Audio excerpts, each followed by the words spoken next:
وصحبه أجمعين أما بعد فأعوذ بالله من الشيطان الرجيم بسم الله الرحمن الرحيم وَلِكُلِّ أُمَّةٍ جَعَلْنَا مَنْسَكًا لِيَذْكُرُوا اسْمَ اللَّهِ عَلَى مَا رَزَقَهُم مِّن بَهِيمَةِ الْأَنْعَامِ وقال الله تبارك وتعالى لن ينال الله لحومها ولا دماؤها ولكن يناله التقوى منكم وقال النبي صلى الله تعالى عليه وسلم من وجد ساعة أن يضحي ولم يضحي فلا يقربن مصلانا وقال ابن عمر رضی اللہ تعالی عنہ اقام رسول اللہ صلی اللہ علیہ وسلم بالمدینة 10 سنین وفی کل سنة یضحی او کما قال علیہ الصلاۃ والسلام۔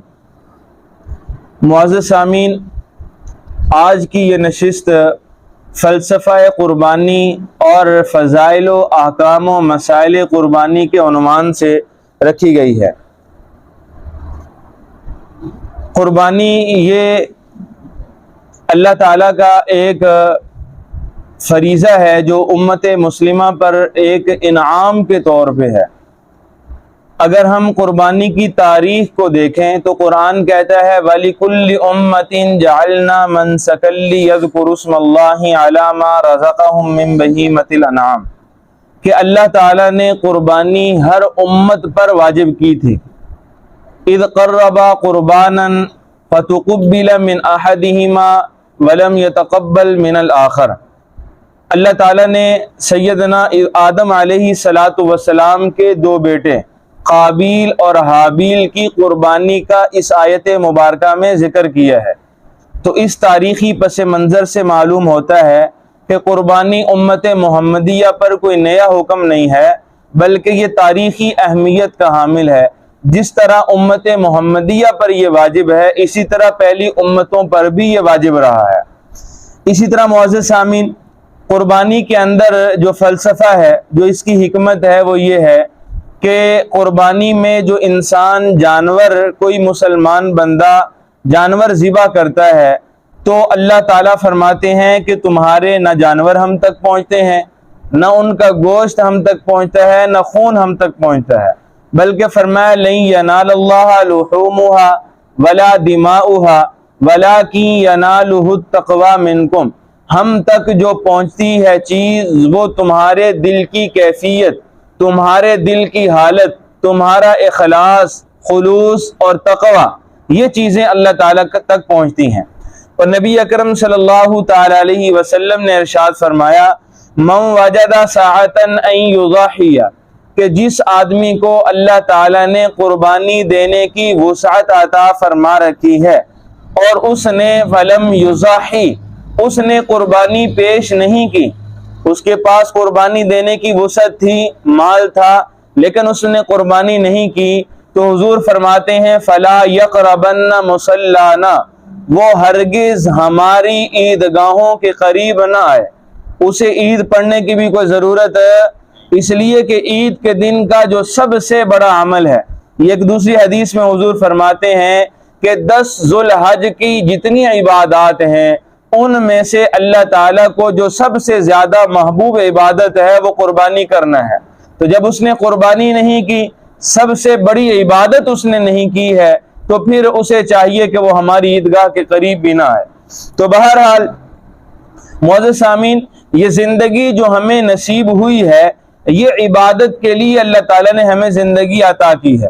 قرآن کہتا ہے وَمَا خَلَقَتُ الْجِنَّ وَالْإِنسَ إِلَّا لِيَعْبُدُونَ کہ ہم نے جن و انس کو محض اپنی عبادت کے لیے پیدا کیا ہے، اس کے علاوہ انسانوں کو پیدا کرنے کا، جنات کو پیدا کرنے کا کوئی دوسرا تیسرا مقصد نہیں ہے۔ معزز سامعین، قربانی جو ہے یہ بھی ایک عبادت ہے۔ عبادتیں مختلف طرح کی اس امت پر فرض ہیں، کچھ عبادتیں جسمانی ہیں، کچھ عبادتیں مالی ہیں۔ تو قربانی والی جو عبادت ہے یہ مالی عبادات سے تعلق رکھتی ہے۔ اللہ تعالیٰ نے جو مالی عبادات انسان پر فرض کی ہیں، امت محمدیہ پہ لاگو کی ہیں، ان میں سے ایک قربانی بھی ہے۔ قربانی کا جو مفہوم ہے اس کو بیان کرنے کے لیے قرآن حکیم کے اندر 3 طرح کے الفاظ اللہ تعالیٰ نے استعمال فرمائے ہیں۔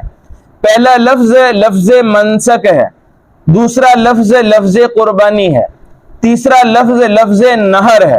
اللہ تعالیٰ نے ان تینوں الفاظ کو قربانی کے لیے قرآن پاک میں بیان فرمایا ہے۔ ان تینوں الفاظ کا جو مفہوم ہے اس سے قربانی کا معنی لیا گیا ہے۔ اب جو پہلا لفظ ہے منسک، اس کے بارے میں تو یہ آیت مبارکہ میں نے خطبے میں بھی آپ کے سامنے تلاوت کی ہے۔ اللہ تعالیٰ فرماتے ہیں وَلِكُلِّ أُمَّةٍ جَعَلْنَا مَنْسَكًا لِيَذْكُرُوا اسْمَ اللَّهِ عَلَى مَا رَزَقَهُمْ مِنْ بَهِيمَةِ الْأَنْعَامِ، یہاں منسک سے مراد قربانی ہے۔ اسی طرح جو قربانی کا لفظ ہے یہ بھی قرآن پاک کے اندر موجود ہے، اِذْ قَرَّبَا قُرْبَانًا فَلْيُتَقَبَّلْ مِنْ أَحَدِهِمَا، کہ اس کے اندر لفظ قربان یہ اللہ تعالیٰ نے قربانی کے لیے بیان فرمایا ہے۔ اسی طرح ایک لفظ نہر وہ بھی قربانی کے لیے بیان کیا گیا ہے، جیسا کہ سورہ کوثر میں اللہ تعالیٰ فرماتے ہیں فَصَلِّ لِرَبِّكَ وَانْحَرْ، کہ اپنے پروردگار کے لیے نماز پڑھو اور قربانی پیش کرو۔ تو بہرحال معزز سامعین، یہ 3 طرح کے الفاظ ہیں جو قربانی کے اوپر دلالت کرتے ہیں۔ معزز سامعین، اگر ہم دیکھیں تو یہ جو قربانی ہے یہ حضرت سیدنا ابراہیم علیہ السلام کا طریقہ، حضرت ابراہیم علیہ السلام کی سنت ہے۔ صحابہ کرام رضی اللہ عنہم اجمعین نے رسول اللہ صلی اللہ علیہ وسلم سے سوال کیا، یا رسول اللہ یہ قربانیاں کیا ہیں؟ تو رسول اللہ صلی اللہ علیہ وسلم نے ارشاد فرمایا کہ یہ تمہارے جد امجد، تمہارے والد جو تمہارے دادا ابراہیم علیہ السلام ہیں، ان کی یہ سنت ہے، ان کا ایک طریقہ ہے۔ تو بہرحال اگر ہم سیدنا ابراہیم علیہ السلام کی زندگی کا جائزہ لیں، یا خاص طور پہ قربانی والا جو سلسلہ ان کے ہاں چلا، اللہ تعالیٰ نے ان کو جو قربانی کا حکم دیا تو وہ بڑا عجیب حکم ہے کہ اللہ تعالیٰ نے اس بیٹے کی قربانی کا حکم دیا جو بیٹا انہیں بہت مدتوں کے بعد نصیب ہوا تھا۔ 86 سال کی عمر میں بڑھاپے کے عالم میں اللہ نے بیٹا دیا، اور پھر مانگ مانگ کر لیا ربی حبلی من الصالحین، ربی حبلی من الصالحین، یہ اللہ سے دعائیں کرتے رہے، اے اللہ مجھے نیک صالح اولاد عطا فرما۔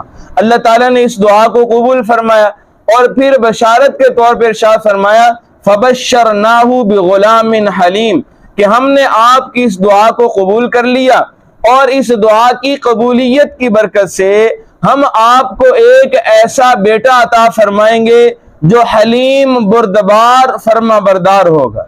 اب جب وہ شعور کی عمر کو پہنچے، سیدنا اسماعیل علیہ السلام کی بات کر رہا ہوں، تو قرآن کہتا ہے فَلَمَّا بَلَغَ مَعَهُ السَّعْيَ قَالَ يَا بُنَيَّ إِنِّي أَرَى فِي الْمَنَامِ أَنِّي أَذْبَحُكَ فَانْظُرْ مَاذَا تَرَى، کہ بیٹے سے کہا کہ میں نے تو آپ کو خواب میں ذبح کرتے ہوئے دیکھا ہے۔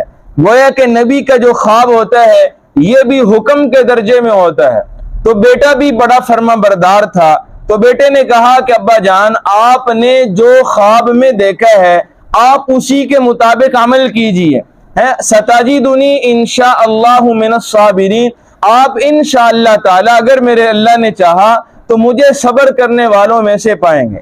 قرآن کہتا فلما اسلما وتلہ للجبین، کہ ان دونوں نے جو ہے وہ اللہ تعالیٰ کے حکم کو مانتے ہوئے، سر تسلیم خم کرتے ہوئے اس اپنے بیٹے کو ابراہیم علیہ السلام نے پیشانی کے بل لٹا لیا، اور پھر اسے ذبح کرنے کی سر توڑ کوشش کی ہے، حتیٰ کہ اتنی کوشش کی کہ اللہ تعالیٰ نے اس کوشش کو دیکھتے ہوئے فرمایا صدقت الرؤیا، اے میرے خلیل آپ نے اپنے خواب کو سچ کر دکھایا ہے، آپ نے اپنے خواب کو سچ کر دکھایا، آپ نے اپنے خواب کے اوپر مکمل جو ہے وہ عمل کر لیا ہے۔ تو بہرحال اب دیکھیے معزز سامعین، سیدنا ابراہیم علیہ السلام سے قربانی جس چیز کی مانگی گئی وہ چیز کیا ہے؟ وہ ان کا بیٹا ہے، اور بیٹا بھی کوئی عام بیٹا نہیں بلکہ بڑھاپے کے عالم میں ملنے والا بیٹا، اور پھر بیٹا بھی ایسا کہ جس کی نیکی اور پارسائی کے جو دلائل ہیں، جو بشارتیں ہیں وہ خود قرآن دیتا نظر آ رہا ہے، اور پھر بیٹا بھی ایسا جو کہ نبی بننے والا تھا۔